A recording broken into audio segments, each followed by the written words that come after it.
Neymar Jr., one of the most electrifying footballers of his generation, a player with incredible dribbling, skill, and a flair for the spectacular. And at his best, he was nearly unstoppable. But how good was he at his peak? Today's video we discuss the tale of how good Neymar Jr. was and how good he could have been. Neymar's story began in Brazil, where he was destined for greatness from an early age.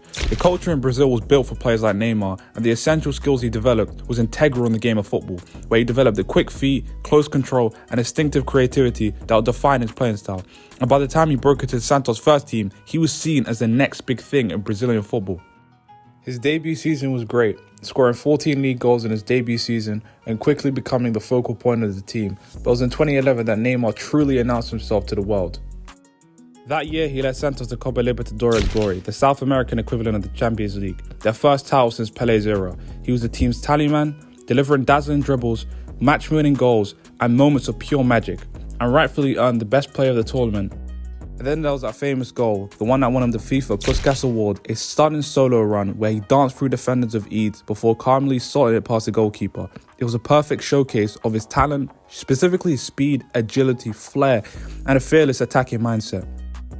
And by this point, Europe's biggest clubs were circling. Real Madrid had already tried to sign him early in his career, but Neymar stayed in Brazil longer than most expected and preparing for the next step. And that next step came in 2013, where Barcelona spent huge money to bring Neymar to the Camp Nou. But moving to Europe was the true test. Could Neymar adapt to the physicality and tactical discipline of the European game? Could he shine at a club that was already built around Lionel Messi? The answer was yes. And in his first season at Barcelona was solid, showing real glimpses of brilliance. Some dazzling runs, a few big goals, but it was clear he was still adjusting. The pressure was immense. He was seen as the next big thing coming from Brazil. And combined with the legendary number 10, it came with expectations unlike any other. But everything changed in his second season. With Luis Enrique as manager and the arrival of Luis Suarez, Neymar found himself part of one of the greatest attacking trios in football history, MSN. Messi, Suarez and Neymar. And that's when he truly hit his peak. And from 2014 to 2017, Neymar was unstoppable. The chemistry between him, Messi and Suarez was unreal. They didn't just dominate games, they toyed with defenders, scoring goals for fun. Neymar brought something different to the trio. Messi was a genius, Suarez was a ruthless finisher, but Neymar was flair, where his dribbling and unpredictability gave Barcelona a new dimension. And in the 2014-2015 season, he scored 39 goals in all competitions, helping Barcelona win a historic treble. His performance in the Champions League final against Juve was a perfect example of his growth. He scored the last goal of the game, sealing the trophy for Barcelona. And in his second season, Neymar was even more important. Messi suffered an injury that kept him out for 2 months, and Neymar stepped up in his absence. Carrying the team alongside Luis Suarez, he finished with 31 goals that season and helped Barcelona win another league title. His influence grew, and he was now more than just a supporting act. He was a star in his own right. But his true masterpiece came in the 2016-2017 Champions League. La Remontada against PSG, with Barcelona trailing 4-0 after the first leg. Neymar produced one of the greatest individual performances in football history in the return leg. He scored 2 goals, assisted the winner, and completely took over the game. It was the night people understood that he can be a potential main act in Barcelona or another team. And at that point, many saw him as a future Ballon d'Or winner, but then everything changed. And in 2017, Neymar left Barcelona for PSG in a world record move. The goal was clear, to become a main man and step out of Messi's shadow and win the Ballon d'Or. At PSG, he dominated Ligue 1, showing even more skill, vision and playmaking. But he was no longer just a winger, he was a creative force of the team. But PSG didn't just sign Neymar for domestic dominance, they wanted the Champions League. And while Neymar was a phenomenon in France, PSG struggled in Europe. Injuries plagued his time there, and despite flashes of brilliance, they kept failing short.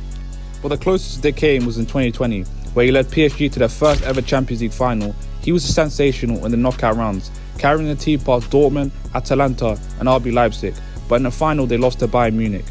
But in 2021, PSG built a super team, signing Messi, Donnarumma and Sergio Ramos. But once again, the dream of European glory fell apart. Neymar's time in Paris became a story of injuries, missed opportunities and unfilled potential. But as a pure player, Neymar possessed a unique skill set. At his peak, Neymar was one of the best 1v1 dribblers ever, an incredible playmaker capable of unlocking any defense, a lethal goalscorer who scored over 100 goals in 4 seasons at Barcelona, and a big game player who delivered in crucial moments. He had the skills of Ronaldinho, the explosiveness of Ronaldo Nazario, and the creativity of a true Brazilian superstar. But where was he truly at his best? Was Neymar better at PSG or Barcelona? As a pure player, he was arguably better at PSG. He had more freedom, played a more creative role, and showcased his full skill set. But as a winner, he was better at Barcelona. His goals, assists directly led to trophies, and he was part of one of the greatest teams ever. The biggest issue was of course injuries.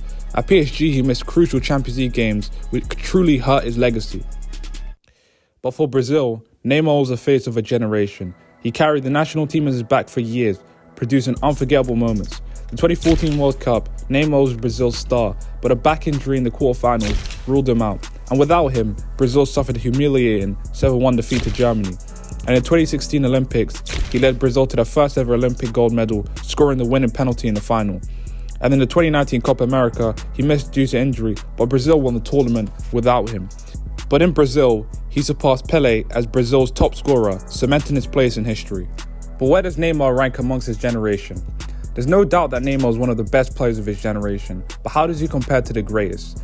Messi and Ronaldo were always ahead, but Neymar was the closest thing to a true successor. Although in Brazil he's compared to Ronaldinho had more magic, more unpredictability, but Neymar had greater longevity and consistency at the highest level. But in terms of raw ability, Neymar was up there with the very best. When it came to overall career impact, consistency and legacy, he fell just short of the absolute elite. And to quickly summarize what made Neymar special, Neymar's peak was defined by unstoppable dribbling, creative brilliance, big game moments and goal scoring ability. This is the story of Neymar Jr.